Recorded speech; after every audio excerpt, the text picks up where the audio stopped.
I want to talk about the King's Table. And so we talk a lot about foxhole friends, like having someone in the foxhole with you. And when you think about a foxhole friend, how would you define a foxhole friend? What would be the characteristics of a foxhole friend for you? Somebody who's got your back no matter what, no matter the situation is, no matter what you've done wrong, no matter what you've done right. Literally, they're going to support you, come to your defense, try to help in any way, shape, or form. Mm-hmm. So they got your back. No matter what. They're like, with you. even if I was completely in the wrong and did something stupid, like they're going to come beside me and pick me up and love on me. Mm-hmm. If I was completely in the right and I did something's going on, like just I don't think it matters the circumstance. They will always be there for me. They're there no matter what. So the King's Table is like taking the whole foxhole friend, but defining it into 3 different people. Okay. And so I got this from a guy named Matt Chandler. He's a pastor of Village Church out in Dallas, Texas area, and he was on. I'm going to get this right. The Undaunted Life podcast, a man's podcast. A guy named Kyle Thompson.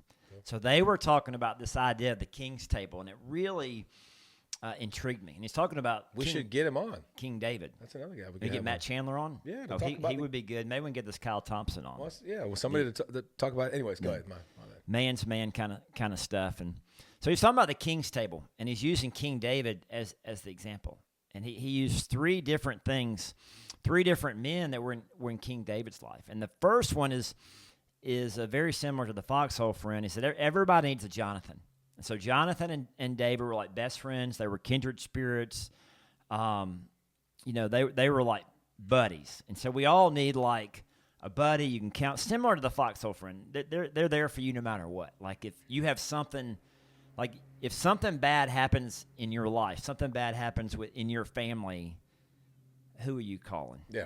That's like who Ghostbusters. Yeah. Yeah. Who is going to be there for you no matter what? And then like they're at the hospital bed. They're wherever they're getting in the car and they're driving over. They're your friend that you can count on. So we talked about everybody needs a Jonathan. I think we understand that. And we know that. Yeah. But then the second thing is he said everybody needs a Joab. Now Joab was the general of the army, and everybody needs somebody like if you want to go pick a fight with somebody, like you're gonna get in the think about it in high school, like hey, we're gonna go pick a fight with a rival high school. We did that. I got a good story about that. Like who's getting in the car with you to go pick a fight? Like you got to fight. It's not who's getting in the car; it's how many cars are coming. Yeah. What are you talking about? Well, I want to hear about this high school fight now. Let's hear that story. You want to hear it now? Yeah, let's hear it. I was a freshman in high school. My brother was a senior. I was in summer school because I failed a class, so this kind of gives you an idea of where I was at in my life. And literally, this kid from a rival high school was talking trash, and back then, rival high schools really meant something. Mm-hmm. And he was like, and we started, pushing and then back and forth. He was like, all right, you get your buddies, I'll get my buddies. We'll go meet after this. Well, it was a neighborhood right next to Shallow High School, the fine establishment that is Shallow High School. Yes, where I went to school. And the school he went to was Parkview. I'll go ahead and put that out there. I'm not what gonna was say the mascot for Shiloh? Shiloh Generals. Generals. With the Generals, baby. Central Gwinnett was the Knights.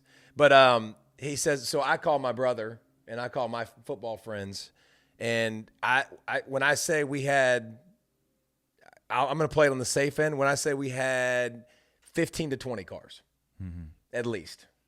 And they pull up with like 2 carloads of people, and they pull up to the spot, and they pull up, and then and they peel right back out because literally we had like an army. We had a ton of people ready to throw down. Which again, not my brighter moments. I'm talking literally about myself being at summer school because I failed a class and then trying to fight. So. Family goals, welcome back. And we're not necessarily promoting fighting. No, but the whole idea, like I'll give you a good illustration or example. So Mark Hanley, who's on our staff, his daughter, his oldest daughter, was in a difficult situation in South Georgia, and he needed to go down there, and he was going to have to deal with a guy that she didn't need to be around. I don't want to go into too many details. Yeah. But it's like, who's he taking with him? Who's he taking with him to pull her? Did he take you out of this? He didn't take me. That's a surprise. I'm the Jonathan. He didn't want the muscle. I'm the buddy. He didn't want the muscle. Okay. So we got Joab. We have Jonathan. And then the third person around your king's table is Nathan. And Nathan was the older prophet. And so you need an older man who can speak wisdom into your life. Who's already lived it. Who's already done it. Lived it. Already had those emotions and those ups and downs. And they're not afraid to speak the truth. Like they're going to call you. You need someone in your life that's not your buddy, but you need someone who can call you out. Like when you're in sin, when you're doing something you shouldn't be doing, when you're making a bad decision, or you need some wisdom. Hey, I need someone older I can reach out to. So Nathan was the prophet.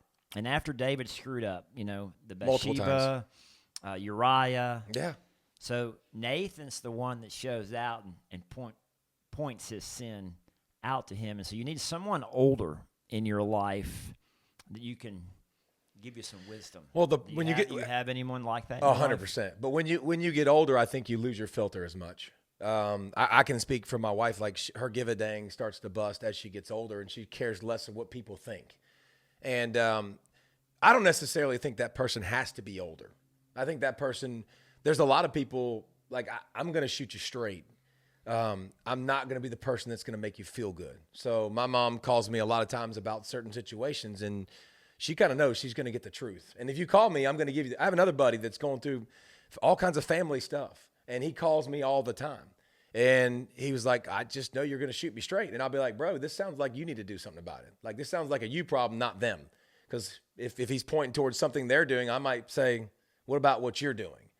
And here's the problem about that is a lot of people, when they have Nathans around, they get defensive and they don't want to hear it. The question is, are you okay with having people in your life that will challenge you to make you better, and you can take it in a way where they're trying to help you, not where they're trying to cut you down or hurt you? And that's where you've got to be mature enough. And a lot of times you don't hang out with people like that because you don't want to hear it. You know what I'm saying? Like, you stay away from people like that for a reason.